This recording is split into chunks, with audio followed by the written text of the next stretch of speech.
Good afternoon, everybody. Welcome to the Frank and Pam Bearfield Training Center.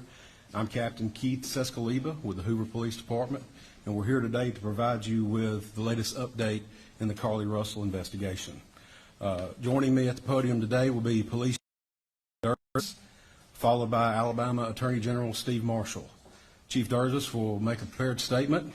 After Chief Durgis' statement is over with, Attorney General Marshall will also offer a few comments. Once that is completed, both gentlemen will return to the podium, and you guys will have an opportunity to ask questions. With that, I will turn it over to Chief Durgis. Thank you, Captain. Good afternoon.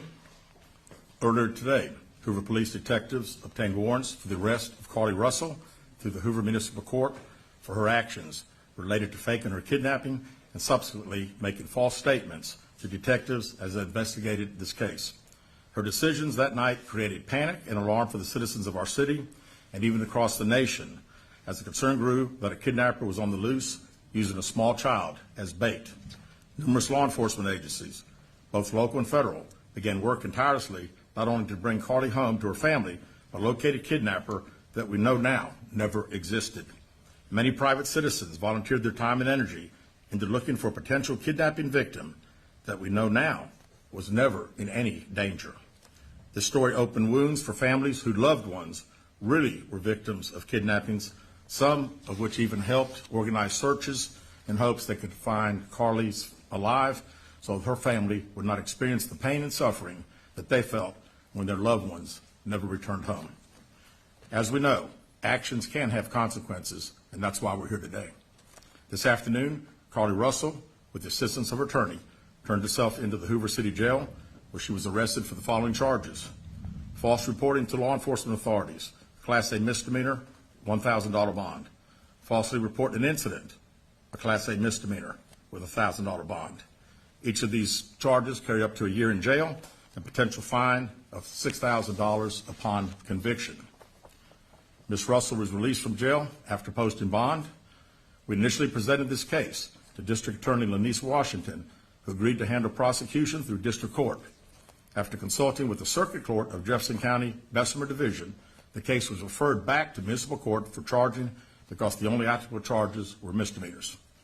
Judging from the amount of phone calls and emails that we've received from people all over the country, I know many are shocked and appalled that Ms. Russell is only being charged with 2 misdemeanors, despite all the panic and disruption her actions caused. Let me assure you, I too share the same frustration, but existing laws only allow the charges that were filed to be filed. I can tell you that I will be contacting our state legislatures on behalf of law enforcement in Montgomery and asking them to look at this law applied to these facts and urge them to add an enhancement to current legislation when somebody falsely reports kidnapping or another violent crime. Because of the attention this case has garnered, we've requested Attorney General Steve Marshall's office adopt this case, and they've agreed to do so. The Hoover Police Department wants to thank everyone that assisted us from the beginning and continues to assist us in this case as we work its way through the criminal justice system.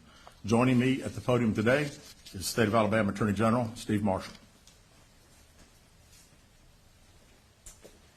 Thank you, Chief. Let me begin by commending Hoover Police Department Chief Durgis for his leadership in this investigation. Obviously, this captured many's attention as a result of not only the allegations themselves, but also the concern about a possible victim in being able to return her home.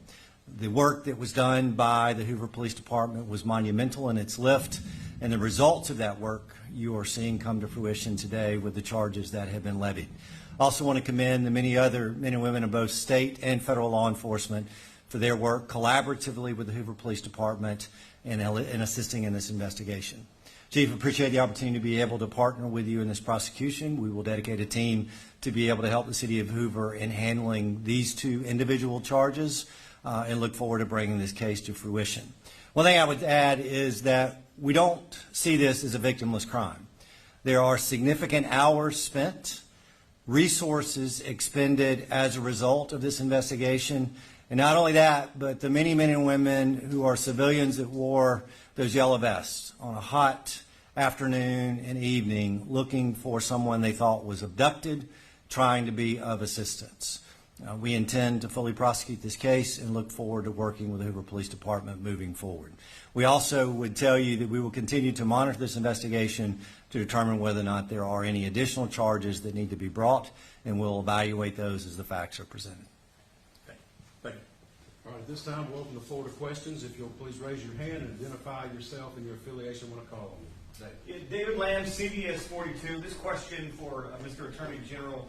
What is it about this case that made it rise to the level to where it was a case that you wanted to take on and be involved in? We handle cases across the state. We have jurisdiction throughout for both misdemeanors and felonies, and when Chief Durgis asked for our assistance, we were more than happy to be able to assist. Is it common for you all to be involved in misdemeanors like a case like this? It's not uncommon. Right here. Keith Mims, WAGG 610, 100.1 FM, Summit Media. Chief, this question is for you. Yes. What time was Carlee arrested today with her attorney, and has she made bail?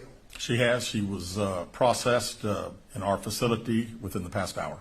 Do you expect any charges to be forthcoming with her parents, or is this just all on Carlee at this point? At this point, and again, I think anything is, all as the Attorney General said, their team will also be searching through our files, and we'll find out what they say. Carol. Carol Robinson with AL.com.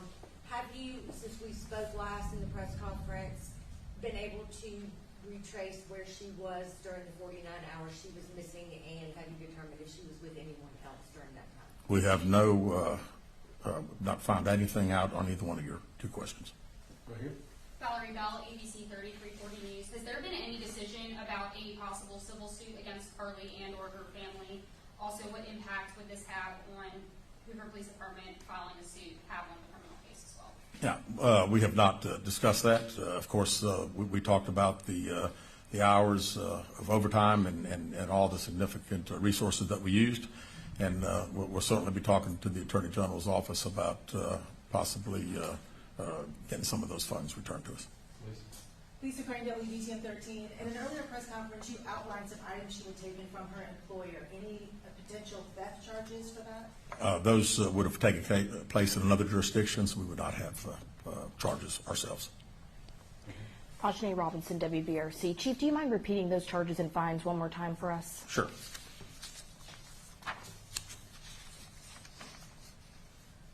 False reporting to law enforcement authorities, Class A misdemeanor with $1,000 bond.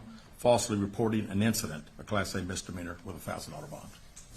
Chief, I know you mentioned this the last time we were together. Just wondering if you have any update on an idea of the cost that the Hoover Police Department expended in those 48, 49 hours Carlee Russell was missing. And one final question, do you at this point have any more information if Carlee Russell acted alone or anyone helped her? Yeah, we have not finished, obviously, the 49 hours. We've been certainly busy since her return, so I still don't have a total on that, and we don't have any idea where Carlee Russell was for 49 hours. Right here. Keith Mims, WAGG 610. Chief, let me ask you this. Going forward, there's been a lot of concern in the community as per young black and brown females being reported missing.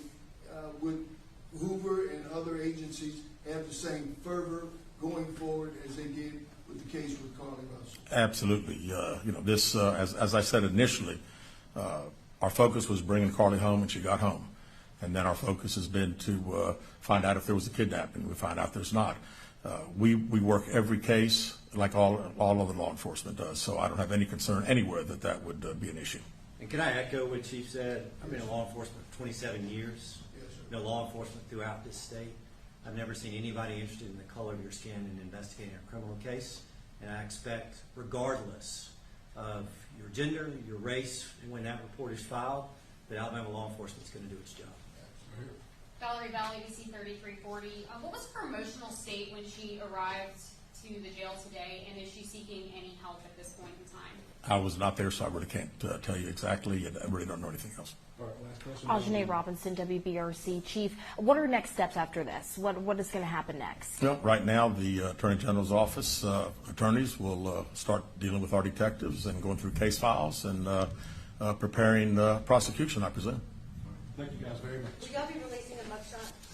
Yes, we will momentarily. Thank you. Momentary.